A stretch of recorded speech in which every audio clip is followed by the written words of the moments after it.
باب ما جاء في السواك وبه قال حدثنا ابو كريب قال حدثنا عبدة بن سليمان عن محمد بن عمرو عن ابي سلمة عن ابي هريرة رضي الله عنه قال قال رسول الله صلى الله عليه وسلم لولا ان اشق على امتي لامرتم بالسواك عند كل صلاة۔ یہ آداب الخلا سے فراغت کے بعد باب ما جاء فی السواک وضو اور وضو کے متعلقات ہی کو بیان فرما رہے ہیں۔ مسواک وضو ہی کے متعلقات میں سے ہے۔ سواک کا جو لفظ ہے یہ فعالن کی وزن پر، یہ مصدر بھی استعمال ہوتا ہے، استیاق کے معنی میں ہے۔ دانتوں کو رگڑ دینا اور دانتوں پر یہ کہ اس لکڑی کو گزار دینا، استیاق کے معنی میں بھی استعمال ہوتا ہے۔ اگر یہ استیاق کے معنی میں ہے تو پھر یہ کہ مضاف نکالنے کی ضرورت نہیں ہے۔ باب ما جاء فی الاستیاق مسواک کرنا، مسواک کرنے کو سواک بھی کہتے ہیں، استیاق بھی کہتے ہیں اور استنان بھی کہتے ہیں۔ بخاری جلد ثانی میں انشاءاللہ مسئلہ آپ کے سامنے آئے گا کہ رسول پاک صلی اللہ علیہ وسلم کی وصال کا جب وقت ہوا تو اس وقت حضرت عبد الرحمن بن ابی بکر تشریف لائے، اور اماں عائشہ رضی اللہ تعالیٰ عنہ فرماتی ہے کہ میں نے رسول پاک صلی اللہ علیہ وسلم کو سہارا دیا ہوا تھا اور میں نے آپ صلی اللہ علیہ وسلم کے سر مبارک کو اپنے سینے میں رکھا تھا، تو میرے بھائی عبد الرحمن بن ابی بکر کے پاس آپ نے مسواک دیکھا اور آپ نے آنکھوں سے اشارہ فرمایا کہ یہ مجھے چاہیے، تو میں نے وہ مسواک لے کر کے اس کو پھر یہ ہے کہ نرم کیا اور اس کو چبایا اور پھر دھو کر کے رسول پاک صلی اللہ علیہ وسلم کو دیا، تو فاستن بھی آپ صلی اللہ علیہ وسلم نے اپنے دانتوں پہ اس کو استعمال کیا۔ تو استنہ کا معنی ایک تو پیروی کی بھی آتا ہے، من کان منکم مستنن فلیستن بمن قد مات، جو تم میں سے کسی کی پیروی کرنا چاہے تو صحابہ کی پیروی کرے۔ عبداللہ بن مسعود کا جیسے قول ہے، مشکات جلد اول کے اندر موجود ہے، من کان مستنن فلیستن بمن قد مات۔ لیکن یہ استنان، وہ استنان جو پیروی کرنا وہ سنتوں سے مشتق ہے، اور یہ جو استنہ ہے یہ سنان سے ہے۔ تو استنہ کا ایک معنی دانتوں پر یہ ہے کہ اس لکڑی کو اور مسواک کو گزارنا، یہ بھی آتا ہے۔ اب باب ما جاء فی السواک، اگر یہ استیاق کے معنی میں تو پھر مضاف موصوف نکالنے کی ضرورت نہیں، اور اگر یہ کہ یہ سواک یہ اس لکڑی کا نام ہے کہ جس کی مقدار لمبائی اس کی ایک بالشت ہو اور موٹائی اس کی خنصر، جو آپ کی انگلی ہے خنصر، اس خنصر کے برابر ہو۔ اگر یہ سواک اس کے معنی میں مسواک کے معنی میں ہے تو پھر یہاں پر مضاف موصوف نکالیں گے، باب ما جاء فی استعمال السواک، باب ما جاء فی استعمال السواک، چونکہ سواک سے مسواک ہی مراد ہے تو معنی فی استعمال المسواک ہے، مسواک کو استعمال کرنا اور اس کی فضیلت اور اس کا مقام۔ آپ کو بات سمجھ میں آ گئی؟ یہ ایک بات ہوگی۔ دوسری بات یہ ہے، شریعت نے کوئی تحدید مقرر نہیں کی ہے، کوئی متعین نہیں کیا ہے، آپ کی مرضی ہے، چاہے نیم کی درخت کا مسواک ہو یا پیلو جس کو اراک کہتے ہیں عربی میں، الف کے ساتھ حمزے کے ساتھ، پیلو کی لکڑی ہو یا اللہ آپ کا بھلا کرے نیم کا ہو، کوئی بھی ہو، اگر آپ لکڑی کو استعمال کریں گے تو پھر آپ کو ڈبل ثواب ملے گا، ایک مسواک کا ثواب ملے گا اور ایک استیاق کا ثواب ملے گا، صفائی کا، دانتوں کے صفائی کا استیاق۔ مسواک کی یہ لکڑی خود مستقل ایک سنت ہے، اور دانتوں کو صاف کرنا استیاق یہ اللہ آپ کا بھلا کریے کہ دوسری سنت ہے، اب ڈبل ثواب آپ کو ملے گا۔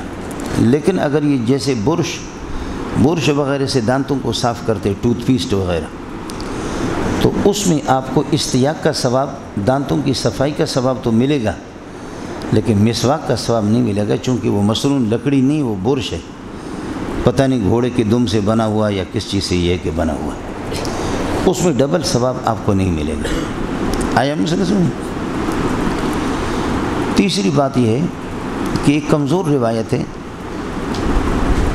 کہ صلاۃ مع سواک افضل من 75 صلاۃ، صلاۃ مع سواک، مسواک کے ساتھ کوئی مسواک کر کے نماز پڑھنا افضل من 75 صلاۃً بغیر سواک، بغیر مسواک کے 70 نماز اگر آپ پڑھیں ان کا وہ ثواب نہیں ہے جو کہ ایک نماز مسواک کر کے آپ پڑھیں۔ لیکن فقہاء اس کو بہرحال یہ کہ لیتے اس حدیث کو، اس لیے کمزور ہے، لیکن اس کو تلقی بالقبول حاصل ہے اور پذیرائی اس کو حاصل ہے، اس لیے مسواک کا فائدہ تو ہے بہرحال۔ تقریباً 70 تک اس کے فوائد اس سے زیادہ لکھتے ہیں، لیکن سب سے بہترین بنیادی چیز یہ ہے کہ ایک تو آپ کی بینائی تیز رہے گی اگر آپ مسواک کا اہتمام کریں گے، یادداشت حافظہ بھی آپ کا مضبوط رہے گا، اور اسی طریقے پر اللہ آپ کا بھلا کریے کہ بیماریوں سے، کئی بیماریوں سے آپ کی حفاظت بھی ہوگی۔ اور ساتھ ساتھ سب سے بنیادی چیز یہ ہے کہ مرتے وقت کلمہ شہادت آپ کو حاصل ہوگا، کلمہ طیبہ، کلمہ شہادت، چونکہ منہ آپ کا پاک رہا ہے طیب، تو انشاءاللہ اس مسواک کی اس یعنی طہارت کی وجہ سے کلمہ طیبہ کی طہارت وہ بھی انشاءاللہ کلمہ آپ کی زبان سے آسانی سے ادا ہو جائے گی۔ یہ تبلیغی بات تھی۔ چوتھی بات یہ ہے کہ مسواک کا حکم شرعی کیا ہے؟ تو داؤد ظاہری اور اسحاق بن راہوے ان حضرات کی طرف مشہور ہے کہ یہ حضرات مسواک کے وجوب کے قائل ہیں، اور جمہور حضرات اس کے استحباب اور سنیت کے قائل ہیں، لیکن صحیح قول یہ ہے کہ ان حضرات کی طرف بھی یہ نسبت ٹھیک نہیں ہے، سب مسواک کی سنیت ہی کے قائل ہے کہ مسواک یہ ہے کہ سنت ہے۔ یہاں ایک چھوٹی سی بات ہے، پہلے اس سنیت پر آپ اس کو سمجھو۔ ان ابی ہریرہ قال رسول اللہ صلی اللہ علیہ وسلم، اللہ کے نبی نے فرمایا، لولا ان اشک علی امتی، اگر مجھے اپنی امت پر مشقت کا اندیشہ نہ ہوتا تو لامرتہم بالسواک، کہ میں ان کو مسواک کا حکم دیتا عند کل صلاۃ، ہر نماز کے وقت۔ دیکھیے لولا آتا انتفاع ثانی یعنی جزا منتفی ہے بسبب وجود اول، یہاں اشک سے پہلے میں نے مخافت و نکالا، مشقت موجود نہیں، مشقت کا اندیشہ موجود ہے۔ لولا آتا ہے جزا انتفاع ثانی بسبب وجود اول، تو اب مطلب یہ ہے کہ لامرتم بالسواک عند کل صلاۃ، میں ان کو حکم دیتا لیکن مخافت کا اندیشہ موجود ہے اس لیے میں نے حکم نہیں دیا ہے ان کو، حالانکہ اللہ کے رسول نے حکم دیا ہے۔ ملنگو، لولا کا قانون کیا ہے؟ انتفاع ثانی، ثانی سے کیا مراد ہے؟ جزا، انتفاع جزا بسبب وجود اول یعنی شرط موجود ہوتی ہے، اور شرط بھی یہاں پر اللہ آپ کا بھلا کرے اشکا نہیں ہے بلکہ مخافت و ان اشکا ہے، مشقت کا اندیشہ موجود ہے اس لیے میں نے سرے سے حکم دیا ہی نہیں، جزا منتفی میں نے حکم دیا نہیں، حالانکہ اللہ کے نبی نے حکم دیا ہے۔ نسائی شریف کی حدیث آپ کو معلوم ہوگی، قد اکثر تو علیکم فی السواک، میں نے مسواک کے بارے میں آپ کو کثرت سے روایتیں سنائی ہے اور میں نے آپ کو حکم دیا ہے کثرت سے، تو یہاں تو لامرتم بالسواک کی جزا منتفی ہے کہ میں نے حکم ہی نہیں دیا ہے، اور نسائی کی روایت ہے کہ قد اکثر تو علیکم فی السواک۔ آپ کو میرا اشکال سمجھ میں آ گیا؟ تو کوئی اشکال نہیں ہے۔ امر بالسواک جو منتفی ہے وہ امر وجوب منتفی ہے، اور جو امر بالسواک موجود ہے وہ امر بالسواک استحباباً موجود ہے۔ کیا سمجھ میں آ گیا مولانا؟ امر بالسواک، مسواک کا حکم میں نے نہیں دیا ہے تو نہیں دیا ہے، حکم وجوبی نہیں دیا ہے، قانون بھی اسی کا تقاضا کرتا ہے، لولا والا قاعدہ۔ اور وہ جو نسائی کی روایت ہے کہ میں نے آپ کو حکم دیا ہے، تو وہ حکم جو ہے نا استحباب پر محمول ہے اور سنیت پر محمول ہے۔ خلاصہ یہ نکلا امر بالسنیت، امر بالاستحباب موجود ہے، لیکن امر بالوجوب یہ ہے کہ منتفی ہے۔ یہ ایک طالب علمانہ چھوٹا سا اشکال تھا جو میں نے آپ سے عرض کیا، آپ کو مسئلہ سمجھ آ گیا؟ اور اس اشکال کو بھی میں نے ختم کر دیا کہ اگر مجھے مشقت کا اندیشہ نہ ہوتا تو میں مسواک کا حکم دیتا، تو مشقت تو کرنے میں ہوگی، یہاں تو کہو کہ مسواک تو کیا ہی نہیں ہے لوگوں نے، حکم تو نہیں دیا، تو مشقت کہاں سے آ گئی؟ اس لیے میں نے عرض کیا کہ مشقت موجود نہیں ہے، اندیشہ مشقت موجود، لولا مخافت ان اشکا، لولا خوف یا لولا مخافت ان اشکا، خیال کر لینا، قبلہ اپنا درست کر لو۔ یہ 4 باتیں ہو گئی مولانا۔ 5ویں بات یہ ہے کہ حل سوا کو اول استیا کو مسواک من سنن صلوات یا من سنن الوضو اور من سنن کلیہما. نماز سنت مسواک سنت وضو ہے کہ جب وضو بنائے تو اس کے ساتھ ٹچ آپ مسواک کریں. یا سنت صلاۃ ہے کہ جب تکبیر تحریمہ میں کھڑے ہو جائے نماز میں تو اس وقت مسواک کریں. یا سنن دین میں سے ہے. امام ابو حنیفہ کی ایک روایت ہے کہ نہ سنت صلاۃ ہے نہ سنت وضو ہے بلکہ سنن دین میں سے ہے.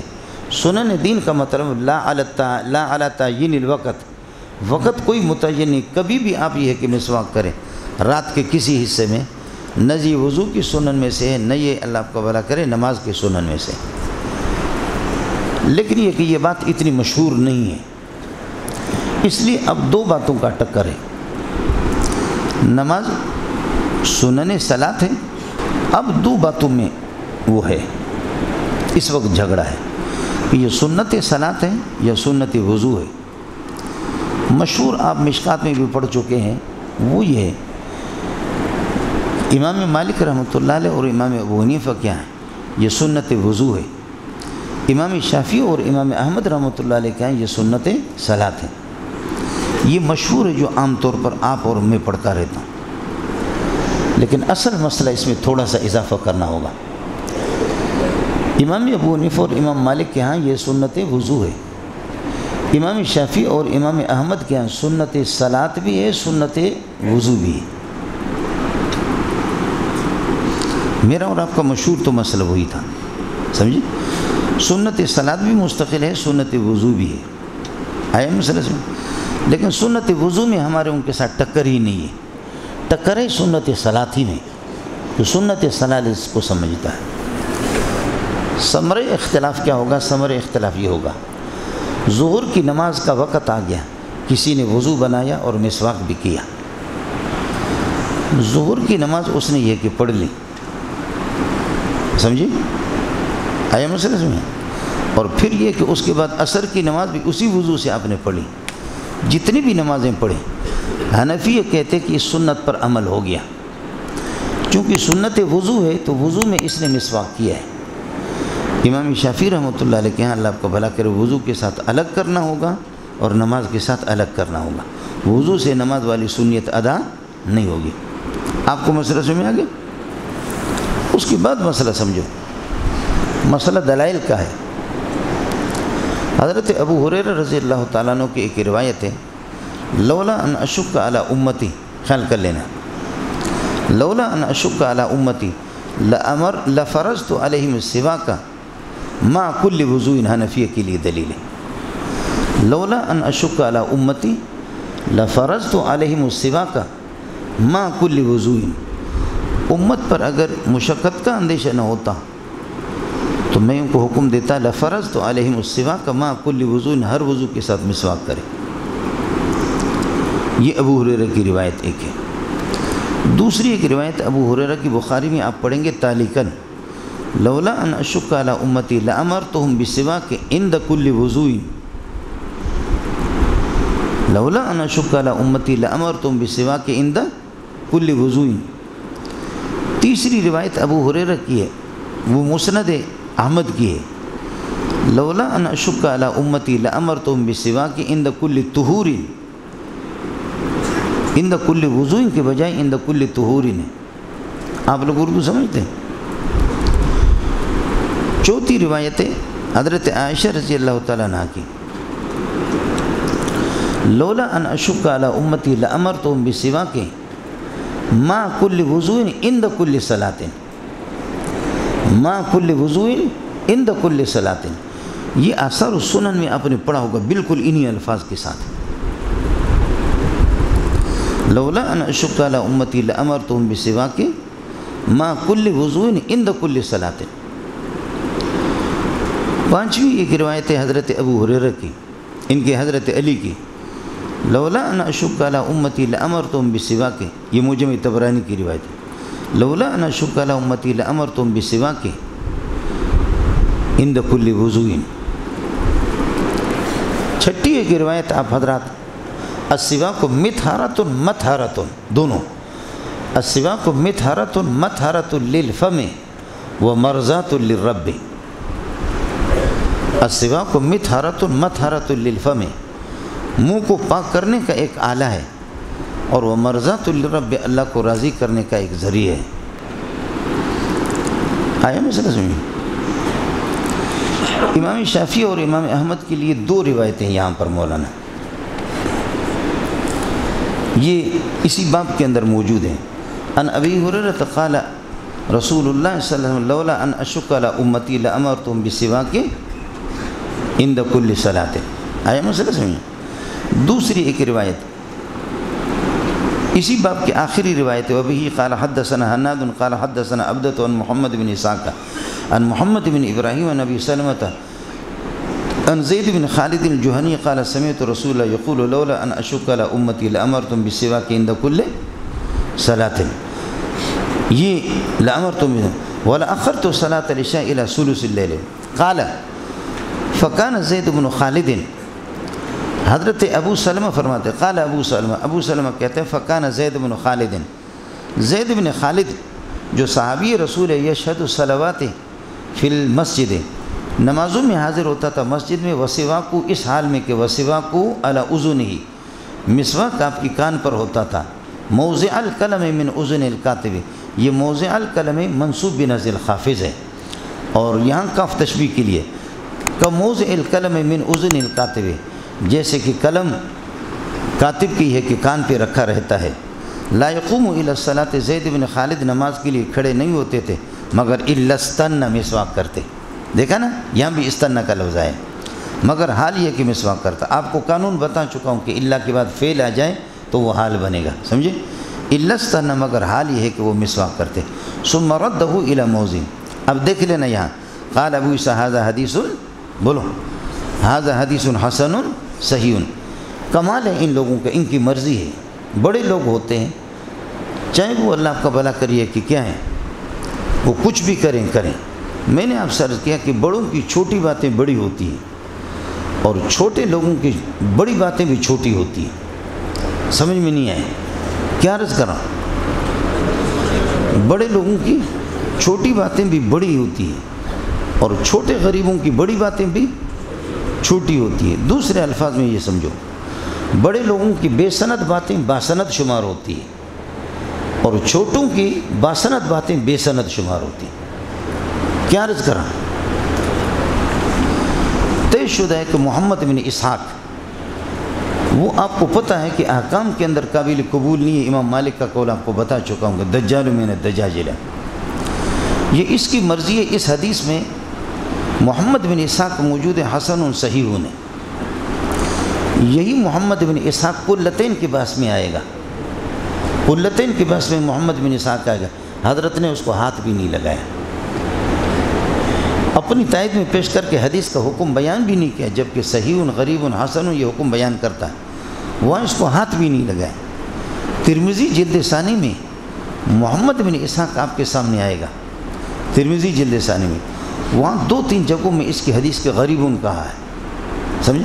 اور غریب کبھی ان کے یہاں ضعیف کے معنی میں بھی استعمال، باقی غریب پر بحث ہو چکی ہے۔ قرات خلف الامام میں یہی محمد بن اسحاق آیا، وہاں اس کی حدیث کو صرف حسن کہا ہے۔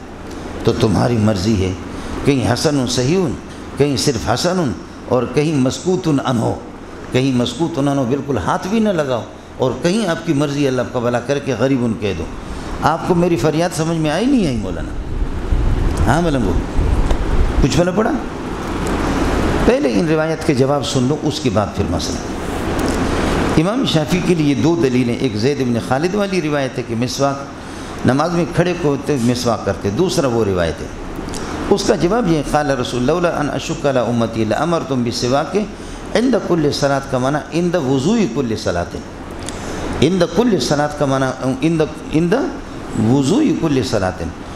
چونکہ ان روایت کے اندر جو 5-6 روایتیں میں نے آپ کو بتائیں، ان روایت میں صراحتاً وضو اور طہور کا لفظ آیا ہے، اس لیے یہاں پر عند طہور کل صلاۃ آپ نکالے، آپ کی مرضی ہے، یا عند وضوء کل صلاۃ نکالے، آپ کی مرضی ہے۔ اور ظاہر ہے کہ حذف المضاف عام فی العرب، عرب کے اندر حذف المضاف، اور اتنی روایتیں ہم نے آپ کو بتا دی۔ آیا مسئلہ سمجھ؟ ہاں۔ دوسری جو روایت ہے زید بن خالد کی، جواب یہ کہ 1.25 لاکھ صحابہ میں صرف ایک زید بن خالد وہ نماز کے لیے کھڑے ہو جاتے تو مسواک کرتے. باقی ابو بکر، عمر، عثمان، علی، سارے صحابہ، خود رسول پاک صلی اللہ علیہ وسلم سے اس کا ثبوت کیوں نہیں ہے؟ نماز ایک ایسا عمل ہے کہ تواتر کے ساتھ پڑھی جاتی ہے. تو ظاہر ہے کہ حضرت کے پیچھے مسجد نبوی میں ایک بڑی تعداد کھڑی ہوتی تھی. صرف ایک زید بن خالد کا یہ کہ فعل نہ ابو بکر کا، نہ عمر کا، نہ عثمان کا، نہ علی کا، نہ خود رسول پاک صلی اللہ علیہ وسلم کا، کسی کا نہیں ہے. تو نتیجہ یہ نکلا کہ جمہور صحابہ ہمارے ساتھ ہے اور آپ متفرد ہیں. حضرت زید بن خالد آپ کے ساتھ ہے. آپ کو مسئلہ سمجھ آیا نہیں ہے؟ ہاں ملنگو کچھ بلا پڑا؟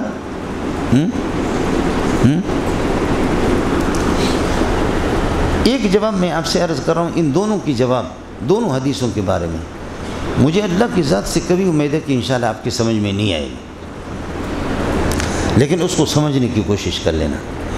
عند کل صلاۃ، عند کل صلاۃ کا جو لفظ آیا، اب عرب کے ہاں یہ محاورہ ہے، خیال کر لینا کہ آپ نے ظہر کی نماز وضو کے لیے آپ نے مسواک کیا، اس کے بعد فوراً ظہر کی نماز پڑھی، تو عند مقارنت حقیقی پر دلالت نہیں کرتا. یعنی عند سواء کا نہ ٹچن اور غیر ٹچن، عند قرب کے لیے آتا ہے، لیکن قرب اور مقارنت حقیقی نہیں ہے، وہ سب کے لیے. اب آپ نے وضو بنایا، اس وقت آپ نے مسواک کیا، پھر اس کے بعد فوراً ظہر کی نماز پڑھی. آیا مسئلہ سمجھیے؟ اب عرب کے ہاں آپ عند کل وضو بھی آپ کی طہارت ہے اور عند کل صلاۃ بھی ہے. اس لیے کہ اتنا فرق ہے کہ وضو مقارن ہے، مقارن قریب ہے، متصل قریب ہے، اور نماز تھوڑا سا متصل بعید ہے، اور عند دونوں کے لیے استعمال ہوتا ہے. ایک عند سے دونوں شکار ہم کریں گے. صرف اندیت متصلہ مال وضو ہو گیا، اور اندیت بعیدہ اور غیر متصلہ بالصلاۃ وہ تھوڑا سا دور ہو گیا، لیکن عند دونوں میں کہا جاتا ہے. اب اس کا الٹ سمجھو، خلاصہ یہ نکلا کہ ہم وضو کے ساتھ کریں گے، عند والی روایت پر وضو والی اس پر بھی عمل ہوگا، اور اس پر نماز والے پر بھی عمل ہوگا. لیکن اب تم اس کا الٹ کرو. الٹ کیا ہے کہ آپ وضو میں مسواک نہ کرو، نماز میں جس وقت کھڑے ہو جاؤ، تو نماز والی حدیثوں پر تو عمل ہوگا لیکن وضو والوں پر نہیں ہوگا. خلاصہ یہ نکلا مذہبنا یستلزم مذہبنا و مذہبکم و مذہبکم یستلزم مذہبکم لا مذہبنا. کس کو سمجھ میں آ گیا؟ پھر ہاتھ کھڑا کرو. ہم جب وضو کے وقت مسواک کریں گے تو یہ عند وضو والا بھی ہوگا، اور اس کے بعد نماز پڑھتے ہیں تب بھی عند کام چلتا ہے. لیکن آپ وضو میں نہ کریں، صرف نماز والی روایتوں کو لے لیں.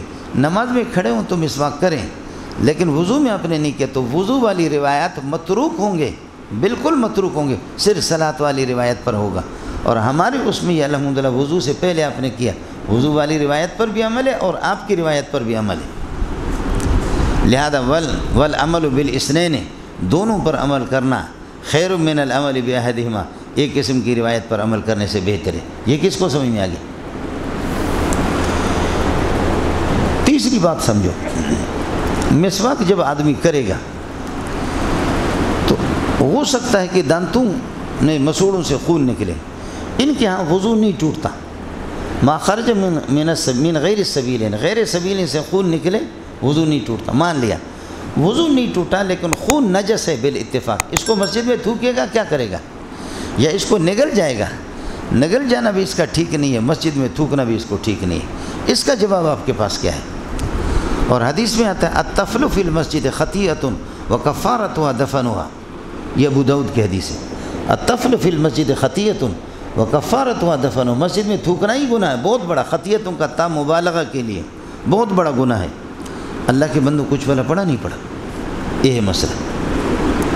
آیا مسئلہ سمجھ؟ اس کے بعد سمجھو، علامہ نور شاہ کشمیری رحمۃ اللہ علیہ فرماتے ہیں کہ ابن حمام کہتے ہیں کہ یہ نزاع لفظی ہے. 5 جگہوں میں مسواک مستحب ہے، 5 جگہوں میں مستحب ہے، اور اس میں شافعیہ اور حنفیہ کا اختلافی ختم ہو جاتا ہے. عند الاستيقاظ من النوم، جب نیند سے آپ اٹھیں، جیسے کہ ابو داؤد میں آپ پڑھیں گے کل جب بھی آپ صلی اللہ علیہ وسلم خواب سے اٹھتے تو پہلے کام کیا کرتے، فرمایا کہ مسواک دانتوں پہ گھماتے، پھر آپ پڑھتے ان فی خلق السماوات والارض واختلاف اللیل والنہار لآیات لأولی الالباب۔ آپ لوگ اردو سمجھتے؟ ایک عند الاستيقاظ من النوم اور ایک ہے عند الرائحۃ الکریہۃ من الفم، منہ سے بدبو جب آ جائے۔ تیسرا عند اسفرال الاسنان، دانت گولڈن پیلے پڑ جائیں مسواک نہ کرنے کی وجہ سے۔ چوتھا ہے عند القیام للوضوء الی الوضوء، وضو کے لیے۔ پانچواں عند القیام الی الصلاۃ للصلاۃ۔ تو فرماتے کہ ان پانچوں میں مستحب جھگڑا ہی ختم ہو گیا۔ عند الاستيقاظ من النوم، عند الرائحۃ الکریہۃ من الفم، عند اسفرال الاسنان، عند القیام الی الوضوء للوضوء، عند القیام للصلاۃ۔ اس لیے احتیاط اسی میں ہے کہ وضو کے وقت آپ کس کر کے مبالغتاً مسواک کریں، اور نماز کے لیے جب کھڑے ہو جائیں تو پھر اس کو ایسے ایسے ایسے 3 مرتبہ دانتوں پہ گزار کر کے بالکل ہلکا سا اس کو جیب میں رکھیں۔ نہ مسوڑے آپ کے، اللہ آپ کا بھلا کریے کہ نہ خون بہے گا نہ کچھ، اس طریقے پر مسوڑے کمزور نہیں ہیں، دبا دبا کر کے گوشت تو کھاتا ہے اس پر تیرے مسوڑوں سے خون نہیں نکلتا، ہڈیوں کو چوستا ہے اس پر نہیں، اور سخت قسم کے فروٹ ان کو چبا چبا کر کے آپ کے دانتوں سے خون نہیں آتا، اور مسواک جس کا برش بالکل ایک نرم ہے، سمجھے، اس کو دانتوں پر گزارنے سے یہ۔ یہاں ایک مسئلہ اور بھی ہے، اگر مسواک کوئی کر نہ سکے تو پھر کپڑے سے اپنے دانتوں کو، یہ بھی انشاءاللہ ایک قسم کی نظافت اس کو حاصل ہوگی۔ میں نے عرض کیا کہ سنت نظافت طہارت تو ہوگی لیکن مسواک والا نہیں ہوگا، جیسے برش میں آپ کو بتا دیں۔ ایک مسئلہ اور ہے، وہ ہمارے متاخرین کے کتابوں میں، متاخرین فقہا کی، کہ عورتیں مسواک نہ کریں، ان کے مسوڑے کمزور ہوتے ہیں، اور اللہ آپ کا بھلا کریے کہ مردوں کے لیے۔ لیکن آپ بخاری میں پڑھیں گے اماں جی نے خود مسواک کیا ہے، اور مسواک رسول پاک صلی اللہ علیہ وسلم کو پکڑایا، اور رسول پاک صلی اللہ علیہ وسلم نے مسواک کیا، اماں جی اس کو دھوتی نہیں تھی، تبرک برکت حاصل کرنے کے لیے اماں جی اسی مسواک کو استعمال کرتی تھی۔ مسواک کر کے پھر آپ صلی اللہ علیہ وسلم کا لعاب مبارک جس پہ لگا ہو اس کو دھوتی نہیں تھی، خود استعمال کرتی تھی تبرکاً، پھر اس کے بعد پھر دھو کر کے پھر نبی پاک صلی اللہ علیہ وسلم کو دیتی تھی۔ آپ لوگ اردو سمجھتے ہیں؟ اتنے عورتوں کے مسوڑے کمزور نہیں ہے کہ جتنا آپ سمجھ رہے ہیں، سمجھے؟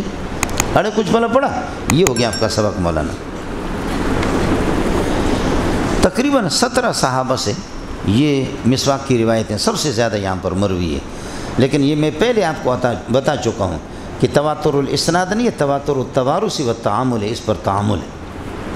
تواتر الاسناد، تواتر الطبقہ، تواتر التوارث والتعامل، تواتر القدر المشترک، یہ چاروں آپ کو بتا چکا ہوں، سمجھ رہی میں کہ نہیں؟ یہاں تواتر التوارث والتعامل ہے۔ باب ما جاء في السواك وبه قال حدثنا ابو كريم قال حدثنا عبدة بن سليمان عن محمد بن عمرو عن ابي سلمة عن ابي هريرة۔ یہاں ابو سلمہ حضرت ابو ہریرہ سے روایت کر رہا ہے۔ دوسری روایت میں ابو سلمہ حضرت زید بن خالد الجہنی سے۔ تو کوئی کہتا ہے کہ ابو سلمہ کی جو روایت ابو ہریرہ سے وہ ٹھیک ہے، کوئی کہتا ہے کہ ابو سلمہ کی روایت زید بن خالد سے وہ ٹھیک ہے۔ امام ترمذی فرماتے جھگڑنے کی ضرورت نہیں، یہ بھی ٹھیک ہے وہ بھی ٹھیک ہے، دونوں روایتیں میرے ہاں صحیح ہیں، سمجھے؟ اس پر یہ اختلاف آئے گا۔ عن ابی ہریرہ رضی اللہ عنہ قال قال رسول اللہ صلی اللہ علیہ وسلم لولا ان اشق علی امتی لامرتم بالسواک عند كل صلاۃ۔ قال ابو عیسیٰ وقد روى هذا الحديث محمد بن اسحاق عن محمد بن ابراہیم، وہی جو آخر میں حدیث نقل کی حدثنا حناد قال حدثنا عبدۃ، یہاں مختصر اس کو حضرت فرماتے اس حدیث کو محمد بن اسحاق عن محمد بن ابراہیم عن ابی سلمۃ عن زید بن خالد عن النبی صلی اللہ علیہ وسلم، یہ سند بھی ہے۔ وہ حدیث ابی سلمۃ عن ابی ہریرہ، ابو سلمہ کی روایت ابو ہریرہ سے، اور وزید بن خالد اور ابو سلمہ کی روایت زید بن خالد سے عن النبی صلی اللہ علیہ وسلم، یہ دونوں روایتیں کلاہما عندی صحیح، یہ دونوں کے دونوں میرے ہاں صحیح ہیں، ٹھیک ہے جی، آپ کی بڑی مہربانی۔ لأنہ قد روی من غیر وجہ، یہ لأنہ میں ہو ضمیر شان ہے مولانا، یہ ضمیر شان، لأنہ قد روی من غیر وجہ، کئی طریقوں سے مروی ہے عن ابی ہریرہ عن النبی صلی اللہ علیہ وسلم ھذا الحدیث، اے اللہ آپ کا بھلا کرے، ھذا الحدیث نائب فاعل رویہ کا، تو لأنہ میں ضمیر شان ہے۔ اب اس کے بعد دوبارہ یہ عبارت تکرار سے، تھوڑی سی عبارت کا فرق ہے ورنہ یہ عبارت تکرار ہے۔ وہ حدیث ابی ہریرہ انما صحیح، ابو ہریرہ کی روایت کو صحیح قرار دی جاتی ہے، کیوں؟ لأنه قد روی من غیر وجہ، اس لیے کہ یہ کئی طریقوں سے، تو ابھی آیا تھا کہ لأنه قد روی من غیر وجہ ان ابی ہریرہ، سمجھے؟ تو اس لیے یہ عبارت تھوڑے سے الفاظ کا یہ کہ تبادلہ ہے، ورنہ عبارت تکرار سے۔ وَأَمَّا محمد، باقی میرے استاد امام بخاری، وَأَمَّا محمد محمد بن اسماعیل، وَأَمَّا محمد فزعم، ان کا گمان یہ ہے کہ ان حدیث ابی سلمۃ عن زید بن خالد اصح، وہ زیادہ صحیح۔ وفی الباب عن ابی بکر الصدیق وعلی وعائشة وابن عباس وحذیفة وزید بن خالد وانس وعبد اللہ بن عمرو وام حبیبة وابن عمر وابی امامة وابی ایوب وتمام بن عباس وعبد اللہ بن حنظلة وام سلمة وواصلة وابی موسیٰ، 17 صحابہ ہو گئے، سمجھے؟ یہ 17 صحابہ سے اس بارے میں روایت مروی ہیں۔ اس لیے التواتر لا یستلزم الوجوب، اس کو بعض لوگوں نے تواتر اسنادی قرار دیا ہے، لیکن پھر بھی وجوب ثابت نہیں ہے۔ اور حضرت کا جو مسئلہ میں نے آپ سے عرض کیا اسحاق بن راہوے کا اور داؤد ظاہری کا کہ وہ وجوب کے قائل ہیں، وہ بھی ٹھیک نہیں ہے۔ وبه قال حدثنا هناد قال حدثنا عبدة بن محمد بن إسحاق عن محمد بن إبراهيم عن أبي سلمة عن زيد بن خالد الجهني قال سمعت رسول الله صلى الله عليه وسلم يقول لولا أن أشق على أمتي لأمرتم بالسواك عند كل صلاة ولا أخرت صلاة العشاء إلى ثلث الليل۔ یہ جزا پر عطف ہے، اگر اس بات کا اندیشہ نہ ہوتا کہ امت کے لیے مشقت ہوگی تو پھر یہ کہ میں ان کو حکم دیتا مسواک کا عند کل صلاۃ، ہر نماز کے وقت یا ہر نماز کی وضو کے وقت، یہ امر وجوب دیتا، لیکن امر وجوب نہیں۔ اور لولا ان اشق علی امتی لاخرت صلاۃ العشاء، اگر امت کے لیے دشوار نہ ہوتا تو میں اللہ کا بھلا کریے کہ صلاۃ العشاء کو الی ثلث اللیل، ثلث اللیل تک اس کو میں موخر۔ معلوم یہ ہوتا کہ یہ حضرت کا اپنا اجتہاد ہے، لیکن چونکہ اس پر اللہ کا بھلا کریے کہ اوپر سے ہے کہ کوئی نص موجود نہیں، اس لیے نبی کو اجتہاد کرنے کی گنجائش ہے۔ یہ اجتہاد آپ کا تھا، لیکن فرماتے ہیں کہ اللہ کا بھلا کریے کہ کیا ہے اصل مسئلہ، کیا مولانا؟ اصل مسئلہ یہ ہے کہ بعض جگہوں میں بعض اعمال اس قسم کے ہوتے ہیں کہ امت کو بھی پسند ہے، امت کی دلچسپی بھی ہے، اور شارع علیہ الصلوۃ والسلام سے ان کی تائید بھی ہے، تو پھر ان کے وجوب کا درجہ ہوتا ہے، ان کے وجوب کا درجہ ہوتا ہے۔ جیسے کہ نماز جمعہ کو صحابہ نے، چونکہ ان کا ایک اجتماع ہوتا ہے، اس کو امت نے اس میں دلچسپی بھی لی اور حضرت نے اس کی تائید بھی فرمائی، قرآن نے بھی، اس لیے وہ جمعہ واجب ہو گیا۔ اور کہیں یہ ہوتا ہے کہ پیارے کی دلچسپی ہوتی ہے لیکن امت اس پر آمادہ نہیں ہے، پیارے کی دلچسپی ہوتی ہے لیکن امت آمادہ نہیں ہے، آپ سمجھ رہے ہیں؟ امت اس پر آمادہ نہیں ہے تو ہم وجوب کا حکم نہیں ہوگا، جیسے کہ مسواک میں آپ اس پر یہ ہے کہ آمادہ ہے لیکن امت کی دلچسپی، اس لیے آپ امت پر دشوار حکم جاری بھی نہیں کر رہا ہے، اس لیے اس کی وجوب کا درجہ نہیں ہے۔ کچھ بھلا پڑھ گیا مولانا؟ یہ جی قال ابو سلمہ فرماتے ہیں فکان زید بن خالد یشہد الصلوات فی المسجد، وہ مسجد میں نمازوں میں حاضر ہوتا تھا، اس حال میں کہ وہ سواک کائن موجود علی اذنہ، آپ کا مسواک یہ ہے کہ آپ کی کان پر ہوتا تھا، موضع القلم من اذن الکاتب، جیسے کہ قلم کی جگہ ہوتی ہے کاتب کے کان پر، کاتب کے کان پہ اللہ کا بھلا کریے کہ قلم رکھا رہتا ہے، سمجھ رہی ہے کہ نہیں؟ ملنگو جب آپ یہ کہ قلم یہاں رکھیں گے، قدرتی بات ہے کہ یہ قلم رکھنے سے اللہ آپ کا بھلا کریے کہ کیا ہے، قلم رکھنے سے بہت سی باتیں یاد بھی آتی ہیں، اور قلم آپ کے پاس ہوگا، کان پہ ہوگا تو بیٹھے بیٹھے کاغذ بھی اپنے پاس رکھ لینا، ویسے بھی بیٹھے بیٹھے کوئی بات یاد آ گئی اس کو چھوڑو نہیں کہ بعد میں ابھی سے اس کو لکھو، وہ بعد میں نکل جائے گا۔ لے لے میرے طرف سے کسی نے 2 قلم بھیجا ہے، ان پر لکھا ہے میرا نام لکھا ہے، سمجھ رہی میں کہ جلنے والے ڈیلا کریں قسمت ہمارے ساتھ ہے، یہ لے لے اس پہ لکھا ہوا، وہ مجھے دے، یہ دیکھ کچھ بھلا پڑھا مولانا؟ جی حضرت تھانوی رحمۃ اللہ علیہ فرماتے کہ میں رات کو سو جاتا ہوں تب بھی قلم اور کاغذ اپنے قریب رکھتا ہوں، آدھی رات کو اٹھ کر بسا اوقات کبھی کچھ باتیں یاد آتی فوراً لکھ لیتا ہوں، سمجھ رہی ہے کہ پھر باتیں نکل بھی جاتی ہیں۔